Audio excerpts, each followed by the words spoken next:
Ayan po, magandang gabi po sa lahat. Ayan, lumabas tayo at namili po. Kasi starting bukas ay holiday na po. Ayan, 5 days holiday, kaya magluto-luto lang po tayo. At ito po ang ating pinamili tonight. Ay, akin pong binitbit. Medyo malayo din po. Ayan po ang ating pinamili tonight. Nagsimula tayo sa saging, bawang. Ayan, mayroon tayong carrots. Mayroon tayong repolyo, mayroon tayong pipino. At syempre po nandito po ang ating beef, ang ating chicken, at ang ating minced beef. Ayan po. At ang ating miyegoreng po. Syempre. At bumili tayo ng mouthwash na dalawa kasi sale siya. Tapos itong conditioner sale din siya. At ang ating toothpaste.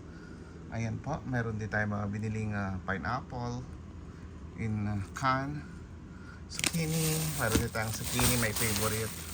Syempre ang ating sibuyas, ang ating lemon, ang ating broccoli, ayan po. At syempre ang ating mga anik-anik na mga kakanin. At syempre bumili ako ng kwan ko to sa saging. Gagawa ko ng turon na saba. Ayan po. Ayan po ang ating pinamili for tonight.